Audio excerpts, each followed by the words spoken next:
Hello दोस्तों, मैं Sonal spiritual awakening के इस सीरीज़ में मैं आपका स्वागत करती हूँ। चलिए आज मैं आपको एक तस्वीर दिखाती हूँ। जैसे कि आप इस फोटो में देख सकते हैं कि हमारे माइंड का 90% पावर सबकॉन्शियस या अनकॉन्शियस होता है, मतलब जैसे कि वो सो रहा है। वैसे ही हमारे सोल की जो पावर होती है, आत्मा की शक्ति होती है, वो भी आज के युग जिसे हम कलयुग कहते हैं उसमें 90% सो रही है। इसका प्रूफ आपको आज के कई सारे सिचुएशंस में देखने को मिल सकते हैं, जैसे कि लोग आज छोटी छोटी बातों पर भी झगड़ने लगते हैं। थोड़ा कुछ हो जाने पर ही जल्दी स्ट्रेस्ड आउट हो जाते हैं, टेंशन में आ जाते हैं। मेंटल हेल्थ प्रॉब्लम्स तो बहुत तादाद में बढ़ गए हैं और टॉलरेंस तो जैसे कि ज़ीरो ही हो गया है। ट्रैफिक सिग्नल्स पे अनजान लोग भी एक दूसरे के साथ मार पिटाई पर उतर आते हैं। तो ये सब क्या है दोस्तों? अंदर की शक्ति कम होने की वजह से ये सब बाहर दिखाई देने लगता है।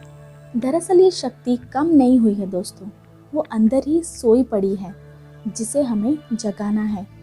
इसी शक्ति, जिसे हम पॉपुलरली कुंडलिनी शक्ति, आत्मिक शक्ति भी कहते हैं, इसे ही नीचे के तलों से ऊपर उठाने को ही स्पिरिचुअल अवेकनिंग या आध्यात्मिक जागृति या आत्मिक जागृति भी कहते हैं।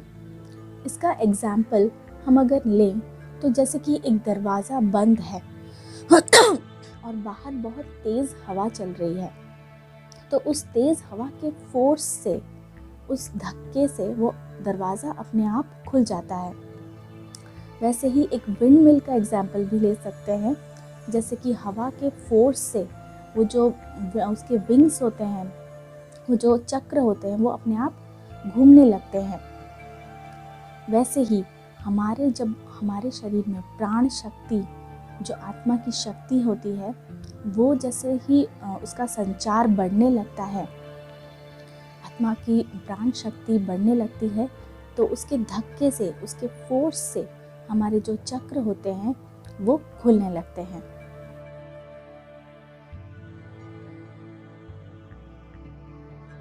जैसे कि आप इस वीडियो में देख सकते हैं, ये हमारी एनर्जी बॉडी है, एथरिक बॉडी है, जहाँ से हमारी प्राण शक्ति या आत्मा की शक्ति नाड़ियों के थ्रू पूरे बॉडी में फ्लो होती है।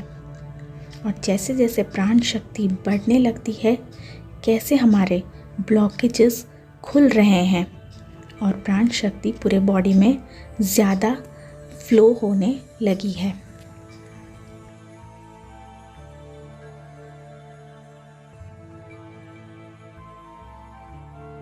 और इसकी वजह से कैसे हमारे चक्र खुल रहे हैं।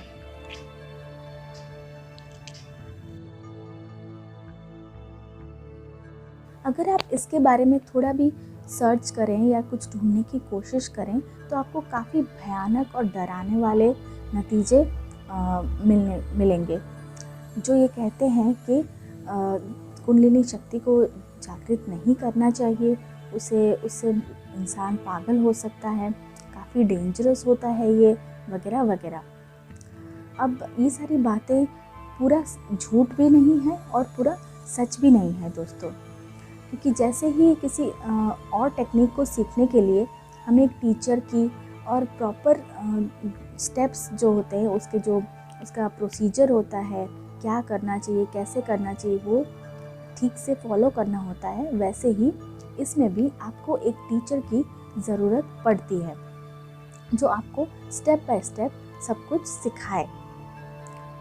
तो अगर आप ये स्टेप बाय स्टेप फॉलो करते हैं तो ये बिल्कुल भी डेंजरस नहीं है दोस्तों। पॉजिटिव एनर्जी होती है, डिवाइन एनर्जी होती है, जो ईश्वर की एनर्जी होती है, वो कभी भी डेंजरस या नुकसानकारक नहीं हो सकती है दोस्तों।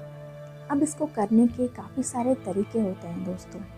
कोई ब्रीदिंग एक्सरसाइजेस करते हैं, सांसों पे कंट्रोल करने की कोशिश करते हैं, कोई कुछ मंत्रों का जाप करते हैं रेगुलरली, कोई कुछ पोस्चर में बैठते हैं, पर्टिकुलर पोस्चर्स होते हैं, वगैरह वगैरह। बहुत सारे तरीके होते हैं, क्रिया योग होता है, लेकिन हम इन सारे मेथड्स के बारे में अभी नहीं देखेंगे।